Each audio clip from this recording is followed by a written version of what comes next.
اس میں لوگوں کے گھر بار جلے، اس میں لوگوں نے ہجرت کی.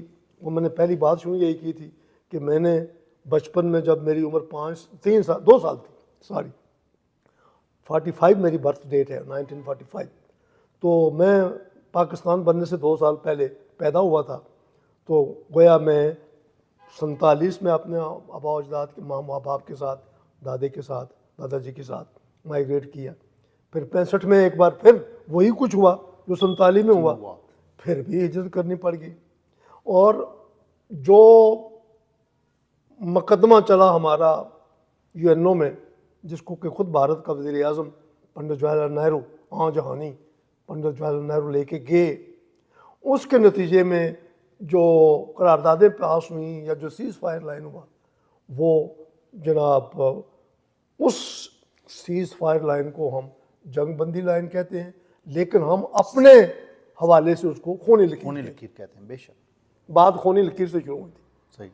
اب اس خونی لکیر کے حوالے سے جو کچھ اقدامات ہمارے سالس یعنی UN نے کیے، سالس ہمارا بھی وہی تھا، چونکہ 1 جنوری 1948 کو نہرو نے یہ مقدمہ، پنڈت جواہر لال نہرو نے، میں احترام سے بات کر رہا ہوں، پنڈت جواہر لال نہرو نے وہ مقدمہ پیش کیا.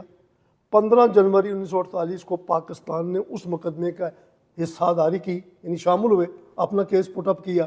تو آگے جو قراردادیں پاس ہوئیں اس کے مطابق سیز فائر لائن ڈکلیئر ہوا اور ساری جو ان کی فوجیں تھیں وہ واپس ہوئیں. اس ڈکلریشن یا اس فیصلے یا اس قرارداد کی روح سے یہ طے پایا تھا کہ پاکستان اپنی تمام افواج اور اپنے سارے جو پاکستانی باشندے ہیں ان کو واپس لائیں گے، اور بھارت جو ہے وہ انتظامی اعتبار سے صرف میرے خیال میں 12,000 کی فوج جو ہے وہ رکھ سکتا ہے. کچھ تعداد میں کمی بیشی ہو سکتی ہے، مجھے پوری طرح اس فگر کا پتہ نہیں، وہ رکھ سکتا ہے. البتہ جو ریاست کے لوگ ہیں ان کے اوپر کوئی پابندی نہیں ہے کہ یہ ادھر آئیں یا ادھر جائیں، یعنی ریاست کے لوگوں کو باہم آر پار جانے پر کوئی پابندی اب تک نہیں ہے. اس قرارداد کی روح سے یا اس فیصلے کی روح سے جو انہوں نے دیا ہوا ہے، اس کی روح سے کوئی بھی باشندہ ریاست کا، یعنی میرپور کا رجوری جا سکتا ہے، اور مظفر آباد کا سری نگر جا سکتا ہے، اور سری نگر کا مظفر آباد آ سکتا ہے، اور اس طرح سے لوگوں پر کسی قسم کی کوئی قدغن نہیں ہے. اس کے پیش نظر یہ طے پایا کہ ان لوگوں کو استصواب رائے کا حق دیا جائے گا. اس کے لیے باقاعدہ ایڈمنسٹریٹر مکمل کر دیے، مطلب کہ UN نے ایڈمنسٹریٹر مکمل کر دیے، کمیشن بھی بنا دیا تھا. لیکن بعد میں آہستہ آہستہ ان دونوں ملکوں کے اپنے معاملات ایسے چلتے رہے کہ یہ خود تو ایک دوسرے کے ساتھ تجارت بھی کرتے رہے، آتے جاتے بھی رہے. ان کی باہمی جو آمد و رفت ہے اس پر کوئی قدغن نہیں رہی، لیکن وہ ریاست جو کہ ان دونوں ملکوں کے ملک کے ہوس گیری کا شکار ہوئی، اور جس کے لیے باقاعدہ سے ایک قرارداد اور جو اس پر دستخط کی ہوئے، اور وہ قرارداد کوئی ویسے نہیں پاس ہوئی، ظاہر ہے اقوام متحدہ کے چارٹر کی روشنی میں اور انسانی بنیادی حقوق کے چارٹر کی روشنی میں ہوئی، کوئی ڈھکی چھپی بات نہیں ہے. اس کے بعد چاہیے یہ تھا کہ دونوں حکومتیں ان لوگوں کو آر پار آنے جانے میں سہولت مہیا کرتے ہیں. میں نے پچھلے دنوں بھی ایک انٹرویو میں کہا تھا کہ دنیا میں کوئی مہذب قوم، کوئی علاقہ آج تو گلوبل ولیج ہے، اور انسان دنیا کے ہر حصے میں جاتے ہیں. ابھی میرا ایک دوست گیا ہوا تھا ابھی چند دن قبل، تو وہ کہتا ہے میں نے کوئی 10 ملکوں کی سیر کی ہے، یہاں سے گیا 10 ملکوں کی سیر کر کے آیا. تو میں اپنی ذاتی ایک بات کرتا ہوں. میرے والد 1986 میں فوت ہوئے، تو میں نے ویزے کے لیے اپلائی کیا، مجھے ویزا نہیں دیا گیا. اس کے بعد میری خواہش تھی کہ میں اپنے والد کی قبر کو دوبارہ سے رینیو کراؤں، اپنی مرضی سے اچھی سی قبر بناؤں. میں نے انڈین ایمبیسی کو رابطہ کیا کہ میں صرف اور صرف اپنے والد محترم اللہ جنت نصیب کرے ان کی قبر کو صرف بنوا کر وہاں حاضری دینا چاہتا ہوں، مجھے ویزا دیا جائے. نہیں ملا. یہ تو ایک ذاتی بات، میرے جیسا میں ایک نہیں ہوں، ہزاروں لوگ ہیں، ہزاروں نہیں لاکھوں لوگ ہیں جن کے یہ مسائل ہیں، اور وہ بارڈر کے آر پار کبھی نیلم ندی کے اس پار سے اس پار ٹاٹا کرتے، بھائی کیا حال ہے، السلام علیکم، آپ ٹھیک ہیں، آپ نے گھاس کاٹ لی ہے، آپ کی مکئی پکی ہوئی ہے، آپ کے سیب پکے ہوئے پوچھتے ہیں، اس والے ادھر پوچھتے ہیں آپ کا کیا حال ہے، آپ ٹھیک ہیں۔ اور ان دونوں ملکوں کے حکمرانوں کو، دانشوروں کو، سیافیوں کو، عالموں کو، مشائخ کو، انسانی حقوق میں دلچسپی لینے والی تنظیموں کو اس بات کی طرف توجہ نہیں جا رہی کہ یہ ایک انسانی مسئلہ ہے۔ اس میں کوئی حرج نہیں ہے کہ آپ لوگوں کو جانے دیں، بھائی میں جا رہا ہوں، میرے ساتھ کوئی بندوق تو نہیں ہے نا، میرے ساتھ کوئی اسلحہ تو نہیں ہے، میں جاؤں گا، بھائی یہ ہے میرا نام، میں فلاں جگہ کا رہنے والا ہوں، میں اپنی ماں سے ملنا چاہتا ہوں، میں اپنے بھائی سے ملنا چاہتا ہوں، اس میں کیا امر مانے ہے؟ جبکہ ہمیں یہ حق بھی حاصل ہے جانے جانے کا، یہ نہیں کوئی پابندی ہے۔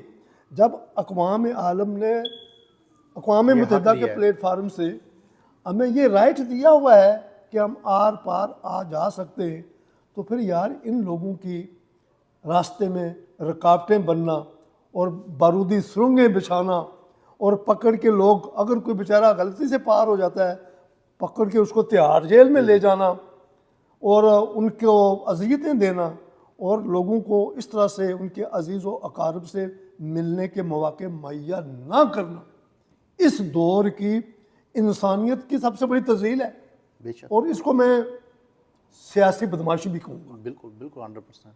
یہ کوئی تک نہیں بنتی۔ پچھلے دنوں میں ایک واقعہ بھی پیش آیا کہ کوئٹہ سیری سے دو نوجوان غلطی سے انہوں نے سرحد پار کر لی اور وہاں پکڑ کے ان کو مار دیا، ان کو دہشت گرد قرار دے دیا۔ ایسا ہی ہے۔ تو اس میں اب اس مسئلے کے لیے وہ میرا ایک شاگرد ہے بیچارہ، اچھا ہے وہ، جس کو عاشق حسین فردوسی کہتے ہیں، بالکل، میں اس کا ذکر کروں گا یہاں، چونکہ وہ بھی بڑا ایکٹیو ہے اور وہ اچھی باتوں میں دلچسپی لیتا ہے۔ اس نے بہت سے برادریوں کے بت بھی توڑے ہیں اور وہ دلیر آدمی ہے، اور اس پر بھی بڑے الزام ہیں، وہ راہ سے پیسہ لیتا ہے، وہ جناب ایجنٹ ہے، وہ کسی کا ایجنسی کا کام کرتا ہے۔ یہ جو احمقانہ قسم، بلکہ میں یہ کہوں گا یہ پیور کشمیری ہے، ظاہر ہے خالص ہے، خالص النسل ہے۔ تو اس نے یہ ایک شروع کی ہے، ایک گروپ بنایا ہے، میں بھی اس گروپ میں شامل ہوں، کہ جی کوشش کی جائے کہ لوگوں کا یہ جو انسانی مسئلہ ہے، ایک دوسرے سے ملنا، موت مرگ کے بارے میں ملنا، شادی بیاہ میں ملنا، ایک دوسرے کو جا کے تحائف دینے، ایک دوسرے کا حال احوال پوچھنا، یہ ایک پروسیس کے تحت آسان ہے، مشکل نہیں ہے، کوئی مشکل نہیں ہے۔ اگر ہمیں مشکل بنا کے کسی اور بڑے پروجیکٹ یا اپنے کسی بڑے مقصد کے لیے ہمیں اس سیاست کی بھینٹ چڑھایا جا رہا ہے، تو یہ انسانی تذلیل ہے، یہ انسانی رشتوں، انسانی قدروں کی تذلیل ہے۔ اس پہ تمام لوگوں کو جو متعلقہ ہیں، جن کو ہم کہتے ہیں کہ وہ سٹیک ہولڈرز ہیں، ان سٹیک ہولڈرز کو اس پر توجہ کرنی چاہیے، اور پھر فور یہ جس کو ہم خونی لکیر کہتے ہیں، اس خونی لکیر سے خون کے دھبے دھونے چاہیے، اور لوگوں کو یعنی یوں سمجھ لیں کہ گلگت بلتستان سے لے کر جموں میں لکھن پور تک جتنے لوگ ہیں ریاست جموں کشمیر کے، ان کے لیے بارڈر سافٹ کر دینی چاہیے، اور ان کو ملنے ملانے کے فی الفور مواقع جو ہیں وہ مہیا کرنے چاہیے۔ اس میں نہ اسلام آباد کا کوئی نقصان ہوگا اور نہ دہلی کا کوئی نقصان ہوگا اور نہ ہی کسی اور کا کوئی نقصان ہوتا ہے، بلکہ یہ دنیا کی نظروں میں اچھا شمار ہوگا، اور دنیا کے لوگ اور خود کشمیری بھی ان کے بارے میں اچھی رائے رکھیں گے۔ کام بہت آسان ہے اور کام بہت ضروری ہے اور کام بہت بنیادی انسانی حقوق کا حصہ ہے، تو اگر اس کو آپ طویل لٹکاتے جائیں اور خونی لکیر کو واقعی خونی لکیر بنانے پر آپ تلے ہوئے ہیں، تو پھر یہ زیادہ دیر نہیں چلے گا، اور دونوں ملکوں کے فائدے کی بات۔ ایک دن یہ بھی آئے گا کہ یہ کشمیری خود رون دیں گے، تو پھر اس وقت سے ڈریں، پھر آپ کی بھی بدنامی ہوگی، دونوں ملکوں کی بھی بدنامی ہوگی، اور دنیا بھی آپ کے یہ جو ظلم و جبر کے جو فیصلے ہیں ان پہ ندامت محسوس کرے گی، بلا شک اور و شبہ، انسانیت اس پہ ندامت محسوس بلا کرے شک و شبہ آپ بجا کہہ رہے ہیں۔ تو یہ کام مشکل بھی نہیں ہے اور کام جو ہے ضروری بھی ہے، اور اس جدید دور میں مثلا میں اگر کہیں جا رہا ہوں تو زمین کے نیچے پتہ چل جاتا ہے کہ اس بندے کے پاس کیا ہے. کیا ہے بالکل. تو میرے پاس کوئی بندوق اسلحہ کوئی گن توپ تو نہیں ہوگی نا یار. میں اپنے باپ بہن بھائیوں سے ملنے جا رہا ہوں, اور آپ کو کیا مسئلہ ہے؟ آپ دہلی, کلکتہ, مدراس, اسلام آباد سے جا سکتے ہو, تو میں کھوئی رٹے سے یار رجوری نہیں جا سکتا. بلکہ ابھی کچھ دنوں کے بعد وہ جو وزیر خارجہ ہیں بھارت کے, وہ اسلام آباد آ رہے ہیں. ان کو کوئی پابندی نہیں ہے, تو عام آ گئے ہیں جی, آ گئے ہیں. ابھی جو شنگھائی کانفرنس میں جو ہے وہ آ ہی گئے ہیں.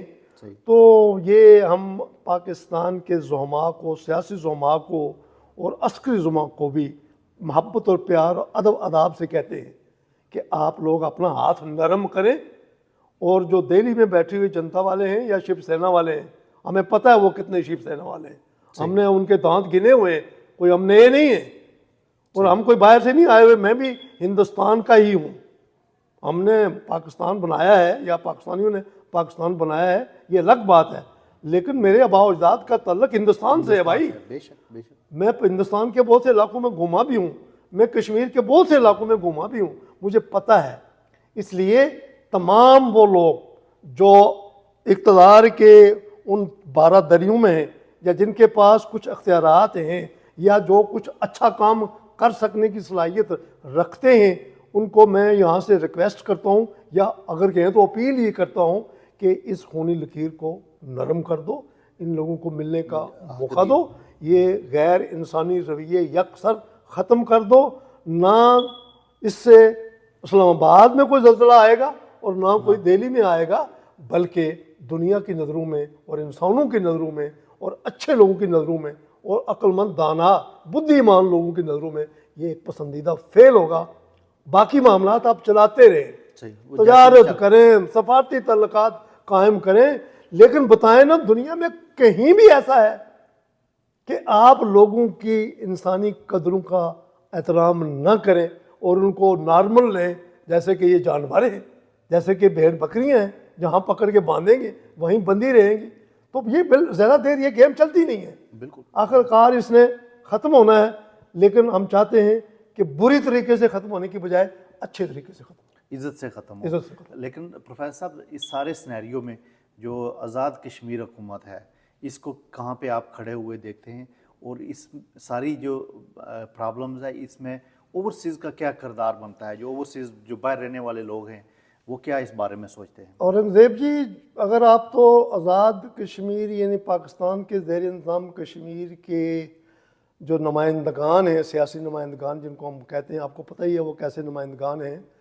وہ تو سب کچھ ڈیسائیڈ ہوتا ہے کہیں اور سے, میں خیال ہوں کسی اور کا, اور مجھے سوچتا کوئی اور ہے.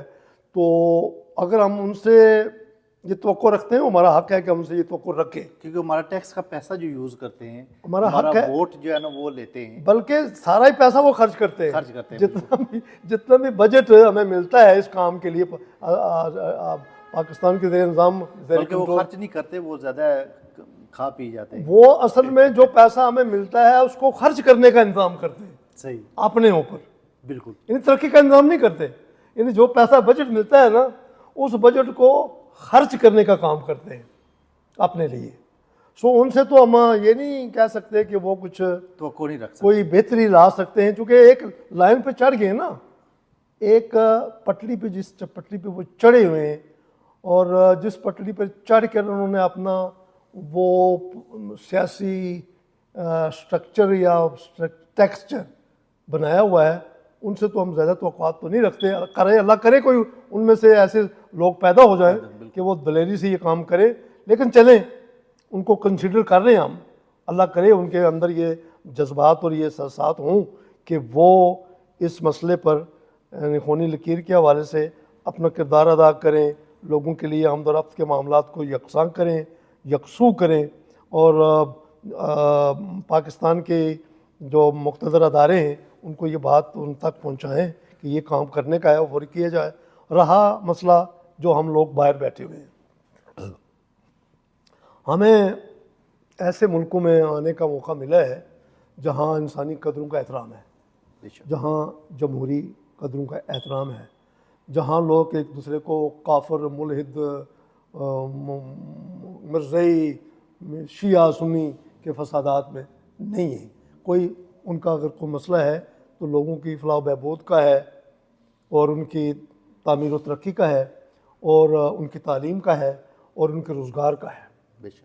تو جو بیرون ملک ہم لوگ بیٹھے ہوئے ہیں, میں بھی آپ میں ہی شامل ہوں, اور بڑی تعداد ہے الحمدللہ. ریاست جموں کشمیر کے لوگ اتنی دور اندیش اور اتنی ہمت والے ہیں کہ میرے خیال میں دنیا کے 193 ملک ہیں جو رجسٹرڈ UNO کی فہرست میں, ان میں سے ساروں میں یہ تھوڑے ہیں زیادہ ہیں, دیکھیں یہ کہاں کہاں پہنچے ہوئے ہیں.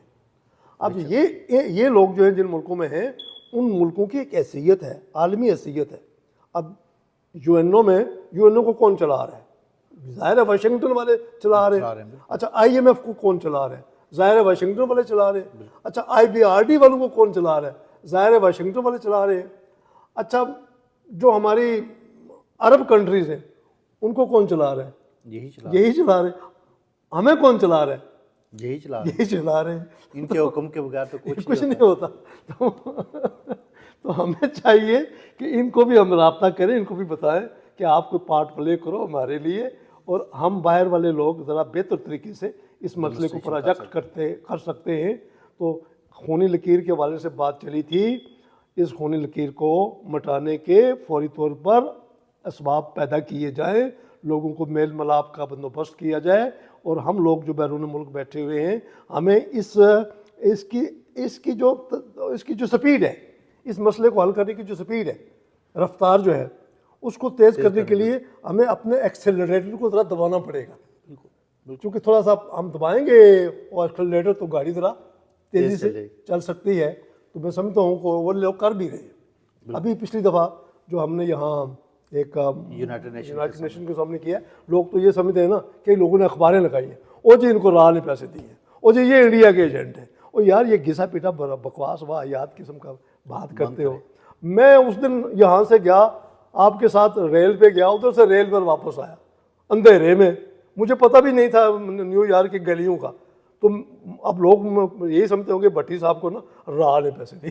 خدا اتنے کیا کہوں میں اس ذہنیت کا میں کیا نام رکھوں. اچھا مزے کی بات ہے, جو حق کی بات کرتے ہیں نا, یا وہ انڈیا کے ایجنٹ ہو جاتے ہیں یا پاکستان کے, وہ کشمیری نہیں رہتے. نہیں, جو پاکستان کی بات کرے وہ محب وطن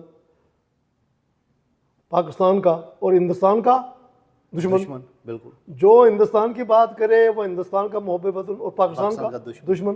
اب کشمیریوں نے تو ظاہر آزادی لینی ہے, آزادی کے لحاظ سے وہ دونوں ملکوں کو کہیں گے ہمیں آزاد کریں, تو ہم دونوں کے ایجنٹ, دونوں کے دشمن, دونوں کے دوست. تو ہمارا کوئی فیصلہ کرو یار, ہماری آئیڈینٹی قائم کرو. لیکن اس دفعہ جو یونائٹڈ نیشن میں ہوا ہے نا, وہ دونوں ملکوں کے خلاف تھا اور یونائٹڈ نیشن کے خلاف تھا. ہاں, اس میں تو کوئی بھی یہ کلیم نہیں کر سکتا کہ یہ انڈیا کے تھے, یہ پاکستان کے تھے. وہ تھوڑا سا ٹف ہو گیا ان کے لیے اس پہ الزام تراشی کرنے کا.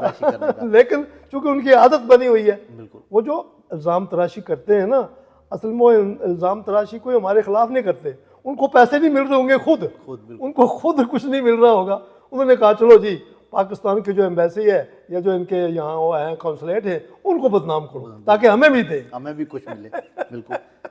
بہت شکریہ پروفیسر صاحب, آپ نے بڑا خوبصورت تجزیہ کیا. جو یہ خونی لکیر ہے, اس کے لیے کشمیریوں کو خود اٹھنا پڑے گا, کشمیریوں کو اس میں اپنا کردار ادا کرنا پڑے گا, اور دنیا کے جو ہیومن رائٹس کی تنظیمیں ہیں ان کو جگانا پڑے گا, یونائٹڈ نیشن کو جگانا پڑے گا. کشمیری جب تک خود سٹرگل نہیں کریں گے, اس وقت تک یہ خونی لکیر بھی اسی طرح چلتی رہے گی. اور ڈریں اس وقت سے جب یہ لوگ اس کو رون دیں گے. ایسا ہی ہوگا. بالکل, یہ ہونے والا ہے. بالکل. تو میں کہتا ہوں نا کہ بھائی وہ 50 گنڈے بھی کھا لی اور 50 کیا ڈنڈے بھی کھا لی, یہ تو نہ کرے کہ گنڈے بھی کھائے ڈنڈے بھی کھائے, یہ نہ کرے. بالکل. تھینک یو سو مچ, آپ نے ٹائم دیا. اور انشاءاللہ ناظرین کسی اور پروگرام میں انشاءاللہ آپ کے ساتھ پھر مخاطب ہوں گے. دعاؤں میں یاد رکھیے گا, اور پروگرام کو لائک کیجئے, شیئر کیجئے, اور دوسروں تک یہ ہماری باتیں جو ریالٹی پہ مبنی ہیں, جو حقیقت پہ مبنی ہیں, وہ دوسروں تک بھی پہنچائیے. تھینک یو سو مچ. اللہ حافظ.